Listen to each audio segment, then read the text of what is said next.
Hello friends, welcome to GK study. तो आज हम डिस्कस करने वाले हैं एचपी जीके सीरीज का चैप्टर 6। 5 चैप्टर हम ऑलरेडी डिस्कस कर चुके हैं। अगर अभी तक आपने नहीं देखे तो प्लेलिस्ट वाले सेक्शन में जाइएगा। सबसे ऊपर एचपी जीके सीरीज 2023 के नाम से प्लेलिस्ट है, वहां पर आप सारे चैप्टर्स को जो है वो देख सकते हो। इसको पहले देख लीजिएगा, उनको आप बाद में देख सकते हो क्योंकि क्वेश्चन सेम तो है नहीं, अलग अलग क्वेश्चन है। तो एचपीपीएससी के जितने भी आपके एग्जाम होंगे आने वाले समय में उन सभी के लिए उपयोगी है, या फिर कोई और भी रिक्रूटमेंट एजेंसी बनती है तो उसके भी आपके यहां पर काम आएंगे। साथ ही साथ हम जो है वो एचपी के डेली करंट अफेयर भी इसमें डिस्कस कर रहे हैं। ठीक है जी, तो वीडियो के साथ शुरू से लेकर लास्ट तक जरूर बने रहिएगा। सबसे पहले डिस्कस कर लेते हैं, देखिए करंट अफेयर को, जो भी इंपॉर्टेंट करंट अफेयर होते हैं।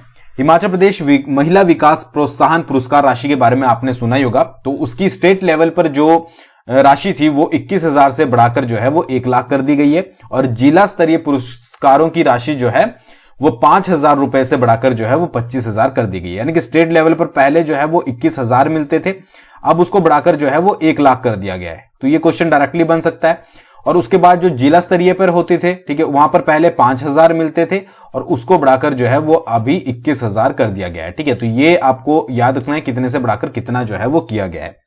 सबसे पहला हो गया करंट अफेयर आपका। सेकंड क्या है कि 2025 तक हिमाचल प्रदेश को हरित ऊर्जा राज्य जो है वो बना दिया जाएगा। कब तक? 2025 तक। इसके साथ साथ राज्य सरकार जो है वो बहुत जल्दी एक प्रोजेक्ट शुरू करने वाली है जिसमें जो है वो चीड़ की जो पत्तियां होती है, चीड़ के पेड़ होते हैं ना, उसकी पत्तियां होती है या फिर जो बांस होते हैं, उनसे जैव ऊर्जा उत्पादन जो है वो किया जाएगा। अब ये किस तरीके से किया जाएगा, कैसे किया जाएगा, इसके बारे में अभी डिटेल जो है वो नहीं बताई गई है। बट आपको ये तो सिंपल सी चीज है, ये एग्जाम के पॉइंट ऑफ व्यू से नहीं है, ये आपकी जानकारी के लिए है। बट एग्जाम में ये आ सकता है कि हिमाचल प्रदेश का कब तक का लक्ष्य रखा गया है कि वो हरित ऊर्जा राज्य बनेगा, तो वो होगा आपका 2025। ठीक है, तो ये 2 करंट अफेयर हैं जो कि आपको पता होने चाहिए। बाकी बात करते हैं अगले क्वेश्चन के बारे में। सबसे पहला क्वेश्चन है यहां पर, डलहौजी छावनी की स्थापना निम्नलिखित में से किस वर्ष की गई थी? डलहौजी जो छावनी थी उसकी स्थापना आपको बतानी है कि किस वर्ष की गई थी। 4 आपके पास ऑप्शन दिए गए हैं, साथ साथ जो है वो आपने आंसर देना है। तो इसका जो सही आंसर है वो है आपका 1867। डलहौजी छावनी की स्थापना 1867 में की गई थी, और आई थिंक डलहौजी की स्थापना जो की गई थी वो लॉर्ड डलहौजी द्वारा की गई थी, उन्हीं के नाम पर पड़ा था 1854 में। ठीक है, तो डलहौजी की स्थापना, जो डलहौजी शहर है उसकी स्थापना 1854 में हुई थी, और छावनी की स्थापना 1867 ईस्वी में हुई थी। ये चीज याद रखिएगा। अच्छा, प्रीवियस वीडियो अगर आपने देखी है तो आपको डलहौजी से एक चीज याद होगी। अगर मैं आपसे एक क्वेश्चन पूछूं कि चंबा के किस राजा ने 1857 के विद्रोह में ब्रिटिश की सहायता करने के लिए डलहौजी जो है वो अपनी सेना भेजी थी, तो अगर आपने प्रीवियस वीडियो देखी होगी तो आपको इजीली याद आ जाएगा, वो चंबा का राजा था श्री सिंह। ठीक है, श्री सिंह ऐसा राजा था जिसने चंबा का, जिसने 1857, ये मैंने बहुत बार आपको बता दिया प्रीवियस वीडियो में, 1857 के विद्रोह में या स्वतंत्रता संग्राम में जो है वो अंग्रेजों की सहायता करी थी, और फिर डलहौजी में जो है वो अपनी सेना भेजी थी। तो ये पॉइंट भी इससे रिलेट होता है, तो यहां पर मैंने आपको बता दिया। अच्छा, एक एक्स्ट्रा इंफॉर्मेशन है, शिमला घोषणा पत्र, अगर आप इसके बारे में जानते होंगे। शिमला घोषणा पत्र नहीं जानते हैं तो हमारा काम ही वही चीज आपको बताना है जो कि आपको नहीं पता है।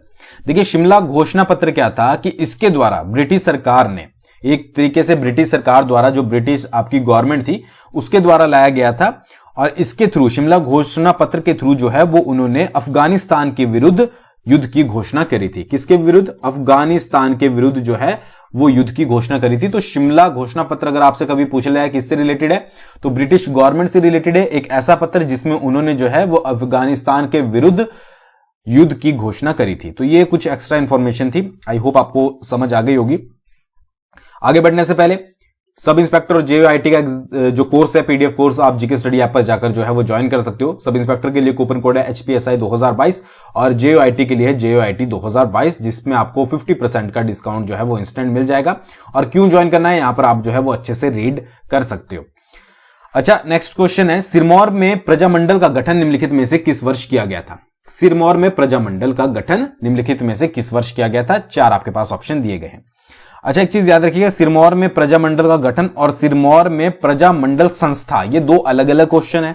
ठीक है, अगर प्रजामंडल संस्था आती है, हिमाचल प्रदेश में जो सबसे पहली प्रजामंडल संस्था बनी थी वो सिरमौर में ही बनी थी। ठीक है, उसके बारे में अभी बात करेंगे, बट पहले क्वेश्चन के बारे में बात कर लेते हैं। देखिए, सिरमौर में जो प्रजामंडल की स्थापना की गई थी वो 1934 में की गई थी। अच्छा, इसके जो संस्थापक सदस्य थे उनमें किस किस का नाम आता है? उनमें आता है डॉक्टर देवेंद्र सिंह, ठीक है जी, ये याद रखिएगा, प्लस आपका रामनाथ, प्लस हो गए आपके आत्माराम। ठीक है जी, तो एक चीज याद रखिएगा, पहला क्वेश्चन किस तरीके से बन सकता है कि सिरमौर में प्रजामंडल की स्थापना किस वर्ष हुई थी, तो 1934 में। दूसरा कि सिरमौर में जो प्रजामंडल बना था उसके संस्थापक सदस्य कौन थे, तो इनमें से तीनों में से किसी एक का नाम हो सकता है, वैसे ज्यादा चांसेस है डॉक्टर देवेंद्र सिंह का नाम होगा। अच्छा, तीसरा किस टाइप का बनेगा कि निम्नलिखित में से कौन सा जो है वो सिरमौर में प्रजामंडल के गठन का संस्थापक सदस्य नहीं था, तो तीन ये नाम होंगे आपके पास, एक कोई और दिया होगा, तो वो आंसर जो है वो आपको टिक करना है। तो इस तरीके से याद रखिएगा, देवेंद्र सिंह, रामनाथ और आत्माराम। अच्छा, दूसरा चीज मैंने आपको क्या बोली थी कि सिरमौर में जो है हिमाचल की सबसे पहली प्रजामंडल संस्था, ये संस्था है, तो प्रजामंडल संस्था की स्थापना की गई थी। इसकी एग्जैक्ट ईयर जो है वो नहीं बताया गया है, बट फिर भी आपको इतना ही याद रखना है। और इसके जो संस्थापक थे वो कौन थे, वो थे आपके राजेंद्र दत्त, राजेंद्र दत्त इसके संस्थापक थे। अच्छा, कार्यालय जो था यानी कि हेडक्वार्टर समझ लीजिए, जो कार्यालय होता है वो नाहन व पोंटा में था, नाहन व पोंटा साहिब में था। ठीक है जी, संस्थापक सदस्य आपके कौन थे, राजेंद्र दत्त, नाहन व पोंटा में जो था वो इसका कार्यालय था। और भी इसके सदस्य थे, उनमें कुछ नाम याद रखिएगा, चौधरी शेरजंग, ठीक है जी, उसके बाद मास्टर चतर सिंह,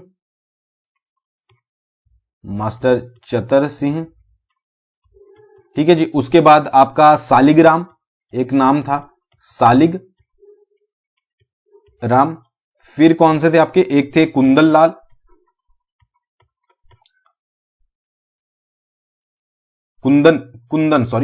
लाल, और फिर थे आपके अजायब सिंह। तो ये कुछ सदस्य थे, और जिन्होंने इसकी जो संस्था के संस्थापक थे वो राजेंद्र दत्त थे। बाकी जो सिरमौर में प्रजामंडल उसके संस्थापक सदस्य कौन थे, देवेंद्र सिंह, रामनाथ और आत्माराम। तो ये चीज आपको जो है वो याद रखनी है। नेक्स्ट क्वेश्चन डिस्कस करते हैं। अच्छा, इस क्वेश्चन मतलब कि ये जो आपको दिख रही है सामने पीडीएफ, या आपको जो पावर पॉइंट की प्रेजेंटेशन दिख रही है उसकी जो आपको पीडीएफ मिलेगी वो आपको टेलीग्राम पर मिलेगी।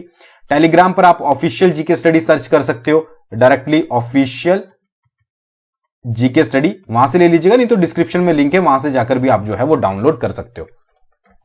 अच्छा, क्वेश्चन है, डाडा सिब्बा रियासत की स्थापना निम्नलिखित में से किसने करी थी। डाडा सिब्बा पूछा गया है, सिब्बा और डाडा सिब्बा अलग अलग पूछे जाते हैं कई बार, तो यहां पर डाडा सिब्बा पूछा गया। चार आपके पास जो है वो ऑप्शन दिए गए। डाडा सिब्बा रियासत की स्थापना की गई थी आपकी सिबरन चंद्र के द्वारा। सिबरन चंद्र कौन से सन में, 1550 में। तो ये भी याद रखिएगा, 1550 में सिबरन चंद्र के द्वारा। अच्छा, कुछ और देख लेते हैं इंपॉर्टेंट जो कि पूछे जाते हैं। अगर बात करें हम यहां पर हरिचंद की, तो हरिचंद ने जो स्थापना करी थी वो किसकी करी थी, वो करी थी आपकी गुलेर राज्य की, गुलेर राज्य। ठीक है जी, गुलेर राज्य कब करी थी, वो करी थी 1405 में। वीरसेन की बात करें तो ये आपको पता ही होगा, वीरसेन ने किसकी की थी, वीरसेन ने करी थी आपकी सुकेत की, सुकेत राज्य की स्थापना, और ये बोला जाता है कि 1288 के आसपास जो है वो की गई थी। शिवरामचंद्र ने किसकी की थी, शिवरामचंद्र ने करी थी आपकी सिब्बा राज्य की, सिब्बा राज्य की, और ये करी थी आपकी 1450 में।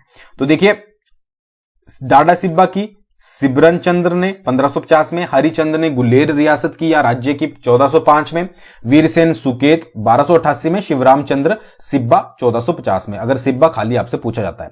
अच्छा, त्रिगर्त कई बार आ जाता है, बहुत कॉमन सा क्वेश्चन है त्रिगर्त, तो इसका है आपका सुशर्मा। ठीक है, सुशर्मा ने करी थी, और सदी कई बार पूछ ली जाती है, तो 13वीं सदी याद रखिएगा। सुकेत का मैंने आपको बता दिया, कई बार बलसन का पूछ लिया जाता है, बलसन रियासत, तो बलसन की करी थी आलोक सिंह ने, आलोक सिंह ने करी थी। कब करी थी, 12वीं शताब्दी में। उसके बाद अगर आपसे नूरपुर का पूछ लिया जाए, नूरपुर, तो नूरपुर की थी आपकी जेठपाल ने, जेठपाल कई बार लिखा आता है, और 1000 ईस्वी में। उसके बाद दत्तारपुर राज्य अगर आपसे पूछ लिया जाए, दत्तारपुर, तो दत्तारपुर का इसी के नाम से दत्तार चंद याद रखिएगा, और दत्तार चंद ने करी थी 1550 में। ठीक है जी।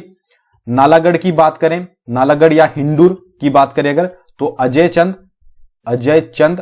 चंद ने करी थी ईस्वी में। तो ये चीज याद रखिएगा, त्रिगर्त, बलसन, नूरपुर, दत्तारपुर, नालागढ़, ये प्रीवियस में पूछे गए हैं, ठीक है। गुलेर, सुकेत, सिब्बा, डाडा सिब्बा, तो ये सारी चीजें आपको जो है वो टिप्स पर याद होनी जरूरी है। नेक्स्ट क्वेश्चन देख लेते हैं। अगला क्वेश्चन है, टियोंग जल विद्युत परियोजना हिमाचल प्रदेश के किस जिले में स्थित है? चार आपके पास ऑप्शन दिए गए, सिरमौर, ऊना, किन्नौर और कुल्लू। इनमें से कहां पर जो है वो टियोंग जल विद्युत परियोजना जो है वो आपकी पड़ती है? तो इसका जो सही आंसर है वो है आपका किन्नौर। टियोंग जल विद्युत परियोजना आपके किन्नौर में पड़ती है। अच्छा, अगर इसकी बात करें कितने मेगावाट की है, तो 100 मेगावाट की है आपकी ये परियोजना, और सतलुज नदी पर जो है वो बनी हुई है। सतलुज नदी पर आपकी बनी हुई है, क्योंकि मेजर जो रिवर है वो सतलुज ही है, तो ज्यादातर परियोजना या तो सतलुज पर है किन्नौर में, या उसके सहायक खड्डों के ऊपर है। तो ये सतलुज पर बनी है टियोंग जल विद्युत परियोजना। अच्छा, और परियोजनाएं देख लेते हैं जो किन्नौर से रिलेटेड है और चांसेस जिनके ज्यादा है। कुछ एक स्किप हो सकती है, अगली वीडियोस में जो है वो कवर कर लेंगे, बट जितनी अभी बता रहा हूं वो चीज जो है वो याद रखेगा। एक है आपकी जांगी थोपन, ठीक है, जांगी थोपन, ये है आपकी किन्नौर में ही, के ही लिखूंगा मैं, किन्नौर। उसके बाद 960 मेगावाट इसकी जो है वो आपकी क्षमता है, और सतलुज नदी पर जो है ये बनी है, सतलुज पे, ठीक है, जांगी थोपन। अच्छा, एक है आपकी छांगो यांगटांग, छांगो यांगटांग किन्नौर में है। मेगावाट की बात करें तो 140 मेगावाट की है, और इसके अलावा कहां पर बनी है? सतलुज नदी पर बनी है, छांगो यांगटन। रुकटी परियोजना, रुकटी परियोजना आपकी कहां पर है? किन्नौर में ही है, क्योंकि किन्नौर की ही बात कर रहे हैं। 1.5 मेगावाट छोटी परियोजना है, और उसके बाद कहां पर बनी है? सतलुज नदी पर बनी है। अच्छा, कसांग, ये तो पूछी भी गई है बहुत बार, कसांग जल विद्युत परियोजना किन्नौर में है। इसके अलावा 243 मेगावाट पर है, और कसांग खड्ड पर बनी है, कसांग खड्ड पर, जो कि एक सतलुज का सहायक खड्ड है, तो ये चीज याद रखिएगा। अच्छा, सोंगटोंग कड़छम परियोजना, ये आपकी किन्नौर में है, 450 मेगावाट की है, और सतलुज नदी पर जो है वो बनी है। बसपा परियोजना कहां पर है? किन्नौर में है, 300 मेगावाट की है, और आपकी बसपा नदी पर बनी है, जो कि सतलुज की सहायक है। तो ये जांगी थोपन, छांगो थांगटांग, ठीक है जी, यांगटांग, सॉरी, ठीक है, यांगटांग। उसके बाद रुकटी, कसांग, सोंगटोंग और बसपा, और भी होंगी, बट आगे नेक्स्ट वीडियोस में कवर करेंगे। और टियोंग जल विद्युत परियोजना कहां पर है? ये आपकी किन्नौर में, ये चीज आपको याद रखनी है। नेक्स्ट क्वेश्चन है, सरदार अजीत सिंह मेमोरियल, सरदार अजीत सिंह मेमोरियल निम्नलिखित में से किस जिले में स्थित है? हमीरपुर, शिमला, सिरमौर या फिर चंबा? तो इसका जो सही आंसर है वो है आपका चंबा। अच्छा, अगर आपसे पूछ लिया जाए प्लेस, क्योंकि प्लेस के नाम से बहुत ज्यादा बार पूछा जाता है, तो प्लेस होगा आपका पंचपूला, ठीक है। सरदार अजीत सिंह मेमोरियल आपका पंचपूला में है, और अगर डिस्ट्रिक्ट है तो चंबा है। अच्छा, उसके अलावा कुछ और देख लेते हैं जो कि पूछे जाते हैं। केंद्रीय आलू अनुसंधान संस्थान, केंद्रीय आलू अनुसंधान संस्थान, ये कहां पर है? ये है आपका कुफरी में, ठीक है। कुफरी कहां पर पड़ता है? शिमला में। या तो प्लेस पूछा जाएगा या फिर आपसे डिस्ट्रिक्ट पूछी जाएगी। उसके बाद हिमाचल प्रदेश लोक प्रशासन संस्थान, ये कहां पर है? ये आपका फेयरलांस, कहां पर पड़ता है? शिमला में, ये चीज याद रखिएगा। अच्छा, पर्वतारोहण संस्थान, ये तो सभी को ही पता होगा, पर्वतारोहण संस्थान कहां पर है? ये आपका पड़ता है मनाली में, ठीक है जी। सुभाष बावली या सुभाष बावड़ी, सुभाष बावली, ये कहां पर है आपकी? ये आपकी डलहौजी में है, और डलहौजी आपका चंबा में, ये चीज याद रखिएगा। किला लोहगढ़ कहां पर है? किला लोहगढ़ है आपका पोंटा साहिब में, और लिंटन मेमोरियल, लिंटन मेमोरियल है आपका नाहन में। दोनों कहां पर पड़ते हैं? दोनों पड़ते हैं आपके सिरमौर डिस्ट्रिक्ट में। एक और आता है जिसमें आपका आता है, ये भी पूछे जाते हैं, चिन्मया तपोवन, और एक आपका संदीपनी तपोवन। चिन्मया और संदीपनी तपोवन कहां पर है आपके? ये दोनों धर्मशाला में है, कांगड़ा में। तो ये चीजें याद रखिएगा, सरदार अजीत सिंह मेमोरियल, फिर आपका किला लोहगढ़, लिंटन मेमोरियल, सुभाष बावली पर्वतारोहण संस्थान, हिमाचल प्रदेश लोक प्रशासन संस्थान, केंद्रीय आलू अनुसंधान संस्थान। वैसे तो आपको पता होंगे सारे, क्योंकि आपने पढ़े होंगे, बट एक तरीके से रिवीजन आपका जो है वो हो गया। नेक्स्ट क्वेश्चन है, ज्ञानचंद टूटू का संबंध हिमाचल प्रदेश के निम्नलिखित में से किस जिले से है? किसका नाम पूछा गया? ज्ञानचंद टूटू। चार आपके पास ऑप्शन है, शिमला, कुल्लू, कांगड़ा या इनमें से कोई नहीं। तो इसका जो सही आंसर है वो है आपका शिमला। शिमला जिले से ये बिलोंग करते हैं। इनका जन्म जो हुआ था वो हुआ था आपका 15 सितंबर 1919 में। अच्छा, 1940 में ये, अगर इनके इंपॉर्टेंट पॉइंट्स की बात करें, 1940 में ये जो है, जो आपका शिमला रियासती प्रजामंडल था, शिमला रियासती प्रजामंडल, तो 1940 में उसके ये जो है वो सबसे पहले महासचिव बने थे और उसके बाद बने थे अध्यक्ष। मतलब ये अध्यक्ष भी रह चुके हैं शिमला रियासती प्रजामंडल के, और उससे पहले ये महासचिव बने थे। भारत छोड़ो आंदोलन में इन्होंने जो है वो भाग लिया था, जो आपकी राजकुमारी अमृत कौर थी और किशोरी लाल थे उनके साथ। ये भी इंपॉर्टेंट पॉइंट है, एग्जाम के पॉइंट उससे नहीं पूछा जाएगा, बट इस तरीके से आप याद रख सकते हो। और 1966 के बाद जो है वो एचपी विधानसभा के सदस्य भी रहे। ठीक है, तो ये कुछ पॉइंट है जो कि आप याद रख सकते हो। बाकी क्वेश्चन तो आपको डायरेक्ट यही याद रखना है, ज्ञानचंद टूटू हिमाचल प्रदेश के शिमला जिले से जो है वो संबंधित है। नेक्स्ट है आपका, चंबा के किस राजा ने बसोली के राजा संग्रामपाल को भलेई तहसील देकर उससे गठबंधन किया था? चंबा के राजा के बारे में पूछा गया है। बसोली का कौन सा राजा था? बसोली का राजा था संग्रामपाल। कौन सी तहसील दी थी? भलेई तहसील। एक क्वेश्चन तो आपका यही बन गया और दूसरा क्वेश्चन आपका यही बन गया। ठीक है, किस तरीके से अभी बताऊंगा, बट पहले देख लेते हैं। तो वो था आपका चंबा का राजा पृथ्वी सिंह। ठीक है, तो पृथ्वी सिंह ने क्या किया था कि बसोली के राजा संग्रामपाल को भलेई तहसील देकर उससे गठबंधन किया था। अब क्वेश्चन रिवर्स क्या हो सकता है कि भाई चंबा के राजा पृथ्वी सिंह ने बसोली के किस राजा को भलेई तहसील देकर उससे गठबंधन किया था? आंसर होगा संग्रामपाल। या फिर क्वेश्चन ये होगा कि चंबा के पृथ्वी सिंह ने बसोली के राजा संग्रामपाल को कौन सी तहसील देकर जो है वो उससे गठबंधन किया था? तो उसका आंसर होगा आपका भलेई तहसील। तो तीन तरीके से क्वेश्चन यहां पर बन गए।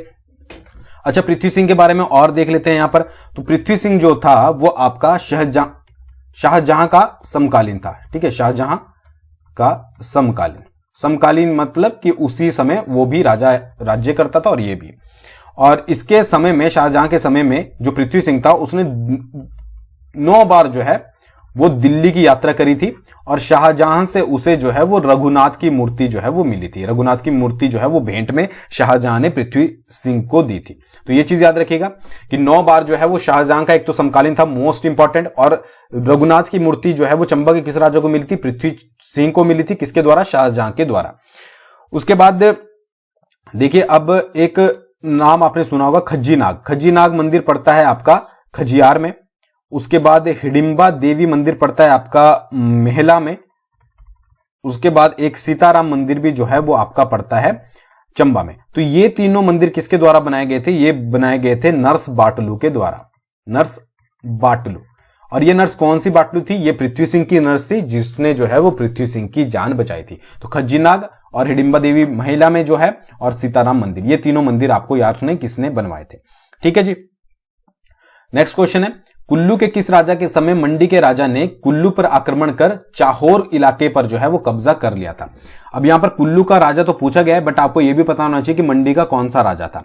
तो सबसे पहले तो जो कुल्लू का राजा था उसका नाम है जय सिंह। ठीक है, जय सिंह के समय पर जो है वो मंडी के राजा ने कुल्लू पर आक्रमण किया था और वो मंडी का राजा था आपका शमशेर सेन। कौन सा? शमशेर सेन। तो इसने जो है वो कुल्लू पर आक्रमण किया था जब उस समय वहां का राजा जय सिंह था, और इसने चाहोर इलाके पर जो है वो अपना कब्जा कर लिया था। उसके बाद क्या हुआ कि जय सिंह जो था वो अयोध्या रहने लग गया था। ठीक है जी, और इसने अपने भाई, जो इसका भाई था टेढ़ी सिंह, उसको जो है वो राज्य दे दिया था। अच्छा, मान सिंह के रिगार्डिंग भी मैंने एक क्वेश्चन आपको बताया था, क्योंकि कुल्लू, यहां पर मंडी की बात हुई है। अब यहां क्या पढ़ा आपने? देखिए ध्यान से, जब आप रिलेट करके पढ़ते हो तो बहुत अच्छे से आपको समझ आता है। यहां पर आपने क्या पढ़ा कि कुल्लू के किस राजा के समय मंडी के राजा ने कुल्लू पर आक्रमण किया था? ये तो मंडी के राजा ने आक्रमण किया था और चाहोर इलाके पर कब्जा किया था। इससे प्रीवियस वीडियो में मैंने आपको क्या बताया था कि मान सिंह जो था वो कुल्लू का एकमात्र ऐसा राजा था जिसने मंडी पर आक्रमण किया था। ठीक है, और वहां की जो गुम्मा प्लस द्रंग की नमक की खानें थी उन पर अपना कब्जा कर लिया था। तो मान सिंह ने मंडी पर आक्रमण किया था और जय सिंह के समय में जो है वो मंडी के राजा शमशेर सेन ने आक्रमण किया था और चाहौर इलाके पर कब्जा कर लिया था। तो ये सारे क्वेश्चन रिलेट करके पढ़ा कीजिए, अच्छे से हर एक वीडियो को देखा कीजिए, तभी जो है वो आपको फायदा रहेगा। नेक्स्ट क्वेश्चन है, निम्नलिखित में से कौन प्रथम महावीर चक्र विजेता थे? प्रथम महावीर चक्र विजेता, तो इनका नाम है लेफ्टिनेंट कर्नल कमान सिंह। प्रथम महावीर चक्र जो विजेता थे वो थे लेफ्टिनेंट कर्नल कमान सिंह। मेजर सोमनाथ शर्मा, इनके बारे में आपको पता ही है कि प्रथम परमवीर चक्र जो मिला था, परमवीर चक्र विजेता जो थे वो थे आपके मेजर सोमनाथ शर्मा। उसके बाद हवलदार तोपगे की बात करें, ठीक है, तोपगे, तो हवलदार तोपगे को जो है वो प्रथम वीर चक्र विजेता इनको बोला जाता है, वीर चक्र विजेता। उसके बाद गंगवीर सिंह कौन थे? गंगवीर सिंह थे आपके प्रथम पुलिस पदक विजेता। ये सारे प्रथम ही हैं, पुलिस पदक विजेता, ठीक है। तो ये वीर चक्र विजेता, ये पुलिस पदक विजेता, आपको परमवीर चक्र पता लग गया, और लेफ्टिनेंट कर्नल कमान सिंह आपके प्रथम महावीर चक्र। अच्छा, विक्टोरिया क्रॉस भी पूछ लिया जाता है कई बार कि प्रथम विक्टोरिया क्रॉस विजेता कौन थे? वो थे आपके स्वर्गीय जमादार लालाराम, जमादार लालाराम, जिनको विक्टोरिया क्रॉस जो है वो मिला था, ठीक है। तो ये याद रखिएगा। नेक्स्ट है, जोगिंदर नगर हर्बल गार्डन की स्थापना किस वर्ष की गई थी? जोगिंदर नगर हर्बल गार्डन की स्थापना की गई थी आपकी 1994 में। अब ये हर्बल गार्डन से रिलेटेड डायरेक्टली क्वेश्चन आते हैं कि कहां कहां पर हर्बल गार्डन है। तो जोगिंदर नगर में आपको पता लग गया, एक है आपका नेरी हमीरपुर में, प्लेसेस के नाम आपको ज्यादातर याद रखने, नेरी हमीरपुर में। उसके बाद आपका डुमरेड़ा शिमला में है आपका हर्बल गार्डन।